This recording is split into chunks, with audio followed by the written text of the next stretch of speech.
بسم الله الرحمن الرحيم. الحمد لله نحمده ونستعينه ونستغفره ونؤمن به ونتوكل عليه ونعوذ بالله من شرور أنفسنا ومن سيئات أعمالنا. من يهده الله فلا مضل له ومن يضلله فلا هادي له. ونشهد أن لا إله إلا الله وحده لا شريك له. ونشهد أن سيدنا وسندنا ومولانا محمدا عبده ورسوله صلى الله تعالى عليه وعلى آله وأصحابه وأتباعه وبارك وسلم. أما بعد فأعوذ بالله من الشيطان الرجيم. بسم الله الرحمن الرحيم. حاميم والكتاب المبين. إنا أنزلناه في ليلة مباركة إنا كنا منذرين فيها يفرق كل أمر حكيم أمرا من عندنا إنا كنا مرسلين رحمة من ربك إنه هو السميع العليم رب السماوات والأرض وما بينهما إن كنتم موقنين لا إله إلا هو يحيي ويميت ربكم ورب آبائكم الأولين بل هم في شك يلعبون. فارتقب يوم تأتي السماء بدخان مبين يغشى الناس هذا عذاب أليم. صدق اللہ علیہ. سورۃ دخان کی چند ابتدائی آیات پڑھی ہیں. ان آیات میں لیلۃ القدر کا بھی ذکر ہے اور ایک تفسیر اور ایک قول کے مطابق لیلہ مبارکہ سے مراد 15 شعبان کی رات اللہ تعالیٰ کے فیصلوں کی رات ہے. وہ فیصلے چاہے 15 شعبان کو فرمائیں، وہ فیصلے چاہے لیلۃ القدر میں فرمائیں، ان کا دفتری نظام، ان کا اپنا سسٹم ہے. ہمارے لیے شب برات میں کیا حکم ہے؟ شب برات ایک اہم مسئلہ ہے. اس مسئلے کو سمجھنے کے لیے کوشش کرتا ہوں اللہ تعالیٰ سے مانگ کے کہ اچھی بات کہنے کی، حق بات کہنے کی، اخلاص کے ساتھ بات کہنے کی، اپنے آپ کو کہنے کی اللہ تعالیٰ مجھے توفیق عطا فرمائے اور ہم سب کو اس پر عمل کرنے کی توفیق عطا فرمائے.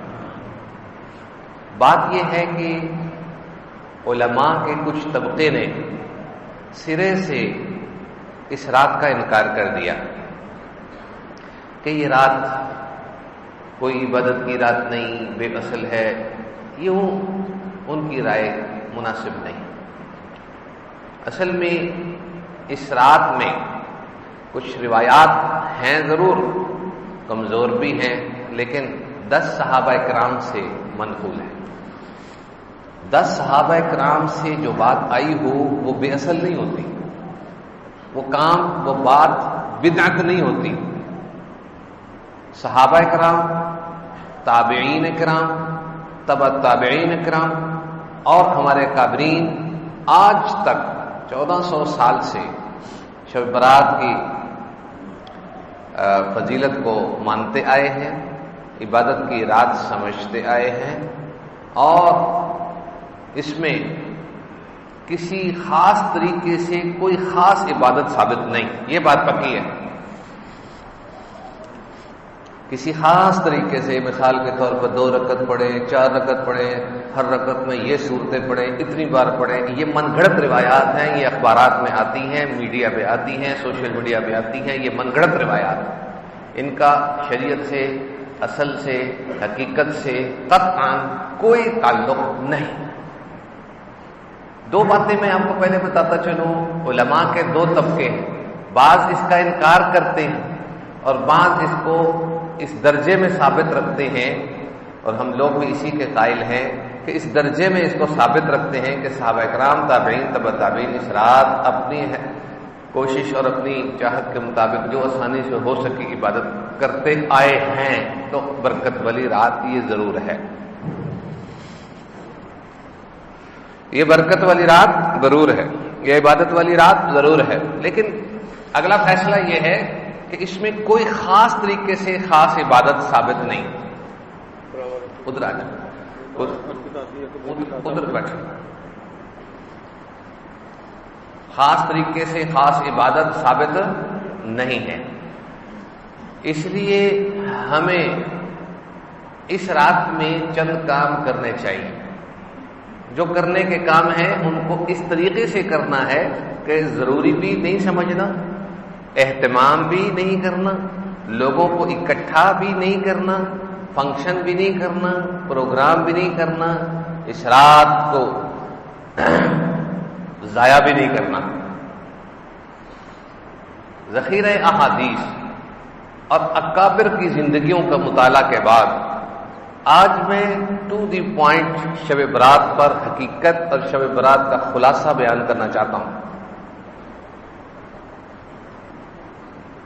یاد رکھیں کہ بہت سارے علماء اس کا انکار کرتے ہیں، وہ بھی ٹھیک نہیں، بہت سارے علماء اس کو حد سے زیادہ بڑھاتے ہیں، وہ بھی ٹھیک نہیں۔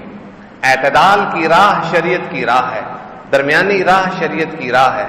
5-7 کام ہیں، میں آپ کو بتلاتا ہوں، وہ کرنا چاہیں کریں اور لازمی کریں، اچھی بات ہے، اپنے اندر اپنی حد تک، یا دوسروں کو انفرادی بتا کے ان سے کروائیں، جمع ہو کے نہ کریں، کوئی چراغاں نہ کریں، کوئی مجمع نہ اکٹھا کریں، عبادت کی رات سمجھ کر اس میں لوگوں کے ساتھ اکٹھے ہو کے یہ کرنا، یہ غلط ہے۔ اور چند کام ہیں جس سے بچنا ہے، جس سے توبہ طائب ہونا ہے، یہی اس رات کی حقیقت ہے جو پیر کے دن آ رہی ہے، شام کو پیر اور منگل کی درمیانی رات آ رہی ہے۔ 1400 سال سے اکابر اس رات کی فضیلت سے فائدہ اٹھاتے رہے، اور آج ہم کہیں کہ یہ کون سا خاص رات ہے، فائدہ ہی اٹھانا چھوڑ دیں، یہ بھی غلط۔ اور ہم کہیں کہ جی بہت ہی زیادہ خاص ہے، اس رات میں جو نہیں جاگے گا وہ محروم ہو جائے گا، اور جو اس رات کی عبادت نہیں کرے گا وہ بہت زیادہ محروم ہو جائے گا۔ ایسا بھی نہیں کرنا چاہیے، اعتدال میں رہیں۔ اعتدال کے حوالے سے چند وہ کام جو شریعت سے ثابت ہیں وہ میں آپ کو بتلائی دیتا ہوں۔ ایک کام تو یہ ہے جو خاص الخاص کام ہے، وہ اس رات میں ہمیں یہ دعا ہم نے پچھلے سال بھی لگائی تھی، بتائی تھی، یہ دعا خاص طور پہ مانگنی چاہیے۔ حضور نبی کریم صلی اللہ تعالی علیہ وسلم اس دعا کو مانگتے تھے۔ عائشہ رضی اللہ تعالیٰ عنہ فرماتی ہیں کہ مجھے گمان ہوا، نبی علیہ السلام ایک بار سجدے میں اتنے لمبے گئے، مجھے گمان ہوا کہ اپنے خالق حقیقی سے کہیں جا نہ ملے ہوں، بڑا لمبا سجدہ کیا، اور سجدے میں آپ نے یہ دعا پڑھی۔ جی وہ دعا حضرت عائشہ رضی اللہ تعالیٰ نے قریب جا کے سنی، پتہ چلے کہ کس حالت میں ہے۔ وہ تو سمجھی کہ شاید روح پرواز کر گئی، اتنا لمبا سجدہ تو کبھی نہیں کیا۔ تو آپ سجدے میں یہ دعا پڑھ رہے تھے، اعوذ بعفوک من عقابک واعوذ برضاک من سخطک واعوذ بک منک جل وجهک لا احصی ثناء علیک انت کما اثنیت علی نفسک۔ یہ باہر بھی لکھ کے لگا دیں گے انشاءاللہ تعالی، دفتر سے بھی آپ کو مل جائے گی، موبائل پہ بھی مل جائے گی انشاءاللہ تعالی۔ یہ دعا پڑھیے، یہ خاص دعا ہے اس رات کی، اس میں اللہ تعالیٰ کی تعریف ہے، اپنی عاجزی ہے، اور اللہ تعالیٰ کی ناراضگی سے بچت ہے، ان کی پناہ پکڑنی ہے، اور ان سے سزا کی معافی کروانی۔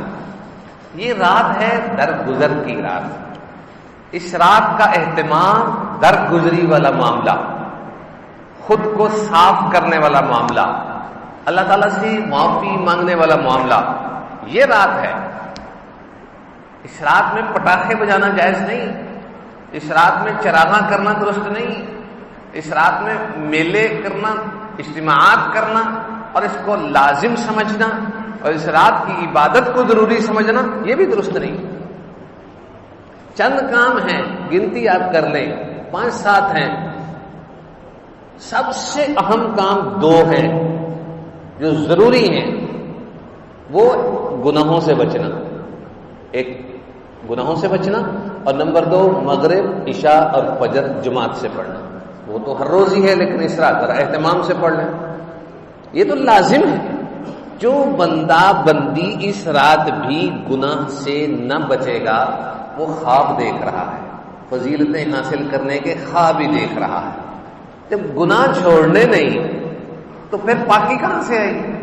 بالٹی میں بچے نے پیشاب کر دیا، جب تک اس کو دھوئیں گے نہیں تو وہ کیسے صاف ہوگے؟ اور پانی ڈالی جائے وہ صاف تو نہیں ہوگا. کوئی جانور بالٹی میں گر کے مر گیا تو آپ پانی نکال کے پھینک دیں، دوبارہ پانی ڈال لیں، جب تک جانور نکالیں گے نہیں بات کہاں سے ہوگی؟ جتنے مرضی کھڑے ہو کے عبادت کر لیں، ساری رات کھڑے رہیں، کوئی بخشش نہیں ہے جب تک دل صاف نہ ہو، کینے نہ ختم ہو، بغض و عداوت نہ ختم ہو، محبتیں نہ پیدا ہوں. حدیث شریف میں ہے کہ اللہ تعالیٰ جل شانہ اس رات میں بنو کلب قبیلہ ہے، بنو کلب کی بکریوں کے بالوں کی تعداد کے برابر لوگوں کی مغفرت فرماتا ہے. کتنی بنو کلب کی بکریاں ہوں گی اور اس کے ہر بکری کے بال کتنے ہوں گے؟ ذرا کیلکولیٹ کریں، کتنے لاکھوں کی تعداد چلی جاتی ہے اس وقت، اندازہ لگائیں. تو بات یہ ہے کہ ہم اگر اپنی مغفرت کروانا چاہتے ہیں تو اپنے دل کو صاف کریں. عبادات کیا کرنی ہے؟ یہی عبادت ہے کہ مغرب کی نماز، عشاء کی نماز، فجر کی نماز جماعت سے پڑھ لیں، ساری رات کھڑے ہو کر عبادت کرنے کا ثواب. اگر ہم عبادت کے چکر میں رات جاگتے رہے، ویڈیو بھی دیکھیں گے، دوستوں سے گپیں بھی ماریں گے، غیبتیں بھی ہوں گی، اور التزام ما لم یلزم بھی ہوگا، یعنی ایک غیر ضروری کو ضروری سمجھنا بھی لازم آئے گا. لوگوں کے ساتھ مل کر اجتماعی عبادت کرنا یہ کہیں ثابت نہیں ہے. اس رات میں فضولیات ہوں گی. مغرب کی نماز، عشاء کی نماز، فجر کی نماز جماعت سے پڑھیں. میں ضمانت دیتا ہوں کہ اگر دل صاف ہوگا تو ساری رات کھڑے ہو کر عبادت کا ثواب بھی ملے گا اور صبح تک مغفرت بخشش ہو چکی ہوگی. دل صاف کرنے والا سب سے بنیادی عبادت دل صاف کرنا. حدیث شریف میں آتا ہے کہ چند لوگ اس رات میں بخشے نہیں جاتے.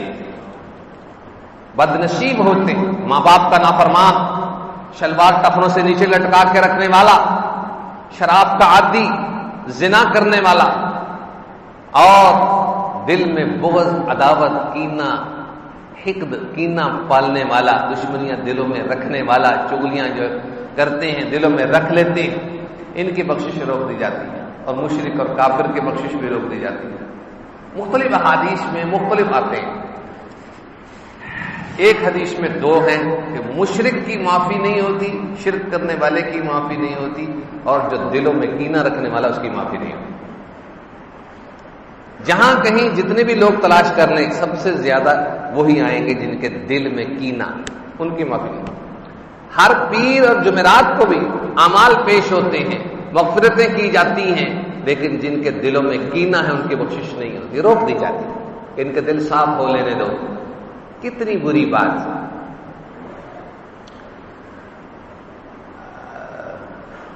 لیلۃ القدر اس میں بھی مغفرت نہیں، چاہے رمضان ہے چاہے کچھ بھی، جن کے دلوں میں کینے ہیں وہ مغفرت. تو بنیادی عبادت کیا ہوئی؟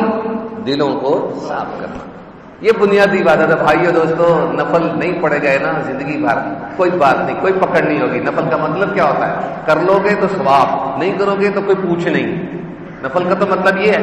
لیکن جو بنیادی چیز ہے نہ کرنے کے کام، وہی تو ہم کر کے اپنے آپ کو برباد کر رہے ہیں. وہی چیزیں تو ہماری بخشش میں رکاوٹ بن رہی ہیں. شب برات میں نمازی بھی کچھ پڑھ جاتے ہیں. نمازوں کیوں آتے ہیں؟ نماز بخشش کروانے. تو بخشش کے لیے بنیاد دلوں کی صفائی. جب تک دل صاف نہیں ہوں گے، کسی ایک رشتہ دار کے ساتھ بھی لڑائی ہے تو بخشش نہیں ہے، جو مرضی ٹکرے مار لیں۔ ہاں رب تعالیٰ جس کو بخشنا چاہیں ان کی مرضی۔ رشتہ داروں کے ساتھ اب میں اس بات کی تھوڑی وضاحت کرتا چلوں کیونکہ اب اس وقت اس بات کی ضرورت ہے، اور آپ کے دلوں میں سوال بھی پیدا ہو رہا ہوگا کہ یار دلوں کو کیسے صاف کریں؟ صفائی کا مطلب کیا ہے؟ دلوں کی صفائی کا مطلب یہ ہے کہ جو ہمارا قریبی رشتہ دار ہے یا بچپن سے تعلق دار دوست یا پڑوسی ہے، ہم ذرا سی دنیاوی وجہ سے اس سے کٹ آف ہو جاتے ہیں، یہ ہے قطع تعلق۔ دنیاوی وجہ سے میں تینوں بلایا سی، تو نہیں آیا، میں تینوں چھڑتا، میں تجھے ایک بات کہی تھی تو نے نہیں مانی، میں نے تمہیں چھوڑ دیا، یہ قطع تعلقی۔ دین کی وجہ سے اگر ہم کسی کو نہیں مل پاتے کہ یار ان کے پاس جائیں گے وہ ہمیں دوسری طرف لگائیں گے، ہم سلام دعا رکھ لیتے ہیں، ہم سلوٹ مارتے ہیں، جب ملیں گے انتہائی عاجزی کے ساتھ اکرام کریں گے، ہم ملنا چاہتے ہیں لیکن تفصیل میں نہیں جانا چاہتے، وہ اس طرف ہمیں لے کے جائیں گے، وہ بحث کو چھیڑیں گے، وہ فضولیات کو چھیڑیں گے، وہ گناہوں کی طرف لگائیں گے، وہ فلاں کے تبصرے پوچھیں گے، پھر ہم کم ملتے ہیں، یہ قطع تعلقی نہیں ہے۔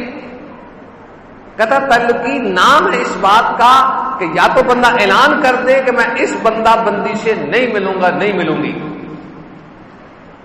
یا دنیاوی وجہ سے ہم کسی قریبی رشتہ دار کو، قریبی پڑوسی کو، قریبی بچپن کے تعلق والے کو، قریبی انسان کو چھوڑ دیں ذرا سی دنیاوی وجہ سے، ذرا سی کوتاہی کی وجہ سے، یہ تو نے مجھے پوچھا نہیں، یہ تو نے میری اہمیت نہیں دی، کہ تو نے مجھے یہ کیا وہ کیا، انہی باتوں پر آج کل لڑائیاں۔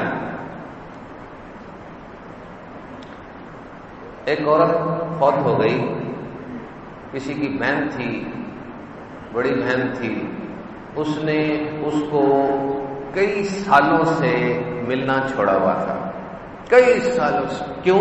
گھر والوں نے ملنے نہیں دیا کہ یار وہ لوگ یہ باتیں کرتے ہیں، تم کیوں اس کو ملو؟ اب ہو گیا اس کا انتقال، وہ تھی بھی دور، دوسرے شہر کی۔ اب اس بندے سے رہا نہیں گیا، کہتا ہے کہ میں اب اس کے جنازے پہ جاؤں گا، جبکہ اس نے بھی غلط وصیت کر رکھی تھی کہ یہ میری شکل دیکھنے نہ آئے، میرے جنازے پہ بھی نہ آئے، اس نے بھی غلطی کر رکھی تھی، اس نے بھی کر رکھی تھی۔ اب وہ کہتا ہے اب سمجھ آ گئی، اتنے عرصہ تو سمجھ نہ آئی، میں اس لیے یہ واقعہ نقل کر رہا ہوں تاکہ ہم ابھی سے سمجھ لیں۔ اس کو یہ سمجھ آ گئی کہ ساری زندگی تو چند آخری سال تو رشتہ داروں نے ملنے نہیں دیا، اب بھی میں رشتہ داروں کی باتوں میں آ کے اس کے جنازے پہ نہ جاؤں یا اس کی غلط وصیت کی وجہ سے نہ جاؤں تو میری یہ دوہری غلطی ہو جائے گی۔ وہ چلا ہی گیا، چاہے وہ نکال دیں، چاہے وہ کچھ بھی کر لے، بہن کے پاس چلا ہی گیا، روتا رہا، چلا گیا۔ چلو کچھ تو سمجھ آئی، لیکن بہرحال نہ ایسی بات کہنی چاہیے کہ تو میری شکل نہ دیکھی، نہ تو میرے جنازے پہ آئی، اور نہ تو میرے مرنے کے بعد آنا، کبھی غلط وصیت نہیں کرنی چاہیے۔ کیا خبر اس کے ہی آنے سے ہماری بخشش ہو جائے، کیا خبر ہوتی؟ سارے چھپے ہوئے رستم ہیں، آپ لوگ جتنے مجمع میں بیٹھے ہیں نا، سارے ہیرے موتی ہیں، سارے ایک عالم ہیں، ہر انسان اللہ تعالیٰ کا بندہ ہے، کوئی گناہگار کسی کو نہیں سمجھ سکتا، خود کو ہمیں گناہگار سمجھنا ہے۔ اسلامی تعلیمات تو یہ ہیں، ہر بندہ ہیرا موتی ہے، سینے سے لگائیں، کسی کو غلط نہ کہیں، کوئی ہے ہی نہیں غلط، غلط ہم ہیں، ہمیں اپنے آپ کو اپنی غلطیوں کو تسلیم کرنا ہے۔ ہم کسی کو غلط کہتے کہتے جو دنیا سے گزرتے چلے جا رہے ہیں، خود کہاں سے صحیح ہو گئے؟ خود کو ٹھیک کرتے کرتے تعمیر کرے، خود کی تعمیر کرے، اپنی تعمیر کرتے کرتے ہی انسان دنیا سے کلمے پہ چلا جائے، یہ کامیابی ہے۔ دوسروں پر تنقید کرنا، دوسروں پہ تبصرے کرنا، دوسروں کی چغلیاں کرنا، دوسروں کی غیبتیں کرنا، دوسروں کی برائیاں کرنا، کتنی بری بات۔ میں ساتھیوں کو کہا کرتا ہوں کہ اگر آپ مجھ سے برادرانہ طور پہ، اخوت اسلامی کے ناطے پہ، اسلامی بھائی ہیں آپ، اتنی دور سے تشریف لائے جمعہ پڑھنے کے لیے، میں آپ سے ایک بات کہنا چاہتا ہوں۔ دیکھیے، ہم لوگ اس بات کا اہتمام کر لیں، کسی کو برا نہ کہیں، کسی کے اندر 99 اچھائیاں ہوتی ہیں اور ایک برائی ہوتی ہے تو ہم لوگ اسی برائی کو تذکرہ کرتے ہیں، یار یہ وہی ہے، وہ یہی ہے اور یہ وہی ہے، بس، اور کوئی تبصرہ میں نہیں ملتا۔ میں یہ کہا کرتا ہوں، میری درخواست یہ ہے کہ اگر ایک برائی، ایک اچھائی تو چلو مل گئی نا، ایک اچھائی، میں کہتا ہوں اگر خدا نہ خاصہ ایک بھی اچھائی نہیں ہے، 100 کی 100 برائیاں ہیں، پھر بھی اپنی بقیہ زندگی اس کی اچھائی تلاش کرنے میں لگا دیں کہ مولا آپ نے اس کو بیکار تو پیدا نہیں فرمایا، کوئی حکمت تو ہے اس میں کوئی اچھائی اور خوبی تو ہوگی، اس کی اچھائی تلاش کرنے میں زندگی لگا دیں۔ سارے ساتھی نیت کر لے بھائی، ہم نے دوسروں کی اچھائیاں تلاش کرنی ہے، تعریفیں کرنی ہیں، برائی نہیں کرنی۔ برائی انسان کو مونڈ دیتی ہے، گنجا کر دیتی ہے، دین کے لحاظ سے انسان کھوکھلا ہو جاتا ہے۔ وہ انسان جو عبادت گزار ہو، وہ انسان جو نمازی پرہیزگار ہو، وہ کسی کی برائیاں کر کے کھوکھلا ہو جاتا ہے، اور جو ویسے ہی نمازی نہ ہو اور عبادت گزار نہ ہو وہ تو جہنم میں چلا جائے گا۔ اصل برائی، اصل گناہ لوگوں کا دل دکھانا ہے۔ یاد رکھیے، جس طرح قتل نفس گناہ ہے، خودکشی گناہ ہے، کسی کو قتل کرنا گناہ ہے، شراب زنا گناہ ہے، اسی طرح کسی کی برائی، کسی کے بارے میں دل صاف نہ رکھنا بھی گناہ ہے۔ شب برات کا موقع ہمیں دل کی صفائی کا پیغام دیتا ہے۔ بہت سارے پتے اس رات کاٹ دیے جاتے ہیں، بہت سارے لوگوں کے فیصلے فرشتوں کو بتا دیے جاتے ہیں، بہت سارے فرشتوں کو لیلۃ القدر میں بتایا جاتا ہے۔ یہ اللہ تعالیٰ کا نظام ہے، چاہے وہ 15 شعبان کو فیصلہ سنا دے فرشتوں کو، چاہے وہ فیصلہ 15 شعبان کو کر لے اور لیلۃ القدر میں سنا دے، وہ ان کا دفتری نظام ہے، ہمیں اس میں دخل دینے کی ضرورت نہیں۔ انسان سال بھر میں جتنے اٹھانے ہیں، جتنے پیدا کرنے ہیں، جتنا نظام ہے اللہ تعالیٰ کا، وہ فرشتوں کے حوالے کیا جاتا ہے، وہ نظام دفتری تیار کیا جاتا ہے۔ یہ شب برات کی حقیقت ہے۔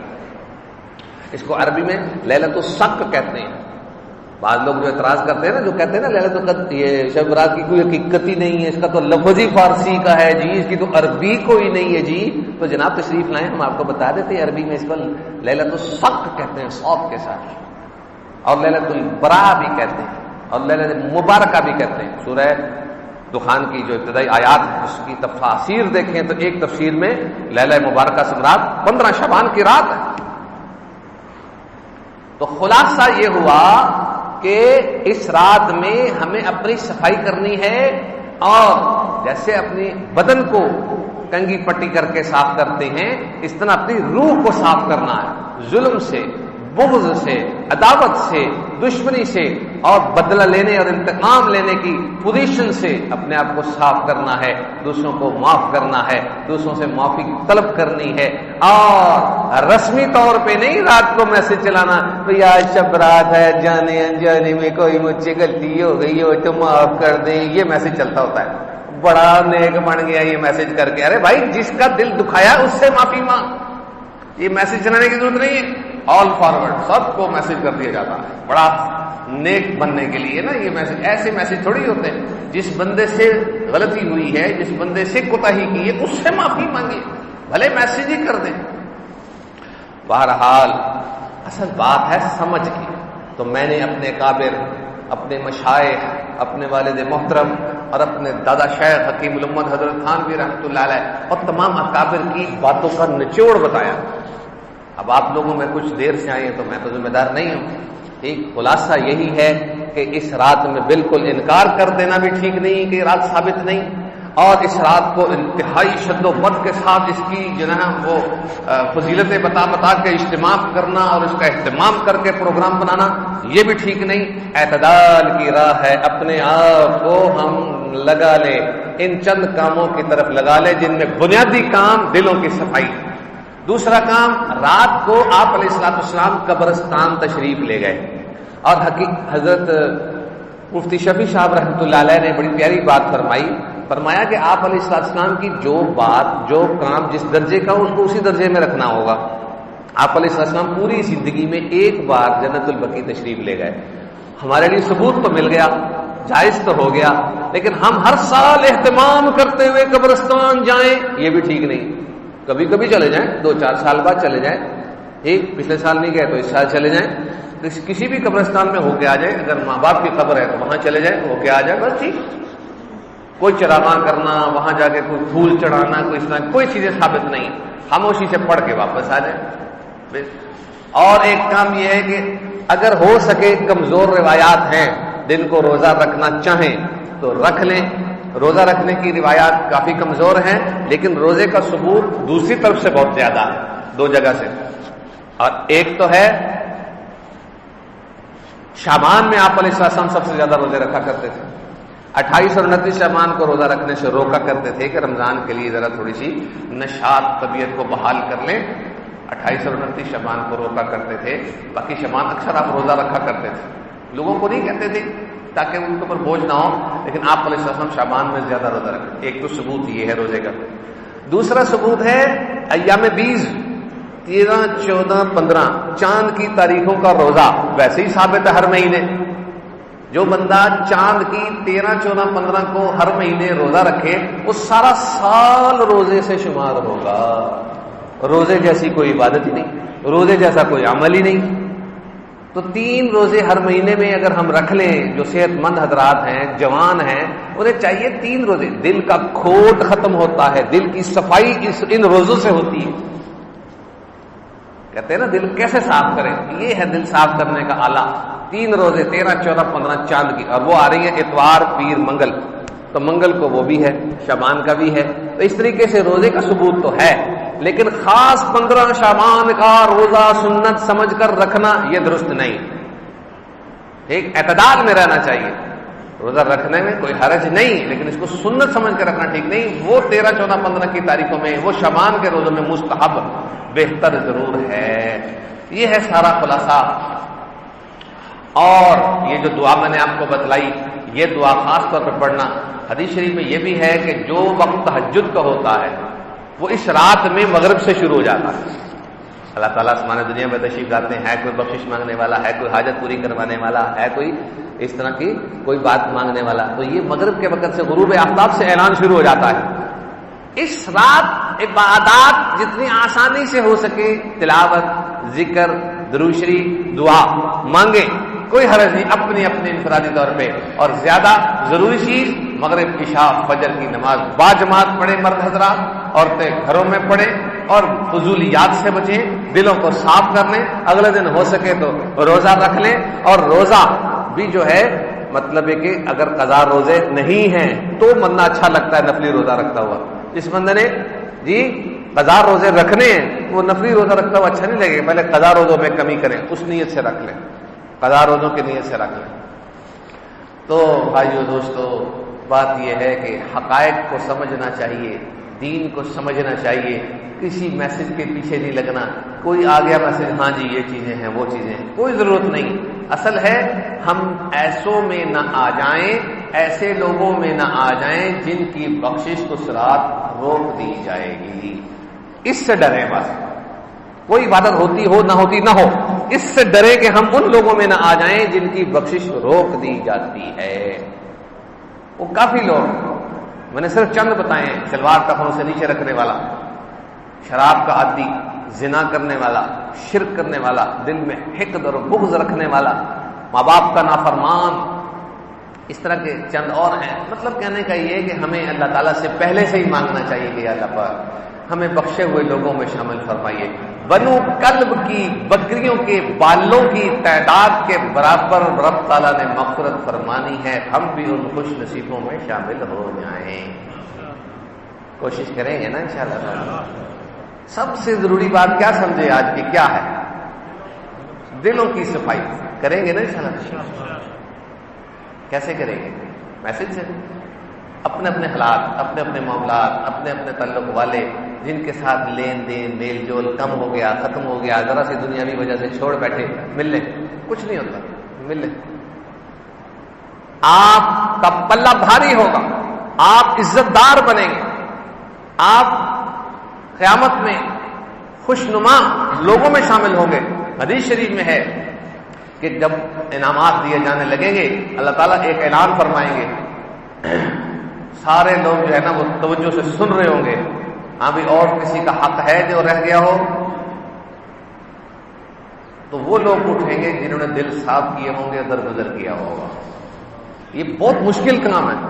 ابھی تو آپ نرم پڑ گئے ہیں مسجد کی برکت سے اور دین کی بات سننے کی برکت سے نرم پڑ گئے ہیں. آپ کے چہروں سے پتہ چل رہا ہے بڑے نرم ہو گئے ہیں. انشاءاللہ کوشش بھی کر لی، نیت بھی کر لیے کہ جناب ملاقات کریں گے، ہے نا. لیکن بعد میں جا کے اور چل یہ تو روز گلنا سنی دی ہیں، وہ ملتا ہی نہیں. میں کیوں ملا؟ اور مولوی صاحب تو کہتے ہی رہتے ہو تو بیان جو میرا ہوتا ہی رہتا. پھر آپ اپنی عقل کو فیصلہ کریں. آپ کی عقلوں کو سلام ہے. مولوی صاحب پہ نہ چھوڑیں، یہ دین کی باتیں ہیں. یاد رکھیں اگر آپ اپنے حق میں یہ فیصلہ کرتے ہیں تو آپ کی عقلوں کو آپ کے حق میں سلام ہے. ایک ایک بندہ جس کو ہم سے تکلیف پہنچی ہے جا نہ سکے تو پیغام بھیج دے معافی کو. رسم و رواج نہیں، ہمیشہ کے لیے دل صاف کر لے. اور دل صاف کرنے کے لیے ایک اور طریقہ بتا دوں آپ کو، وقت تو ہو گیا ختم. لوگوں کا دل موم کرنے کا طریقہ کیا ہے؟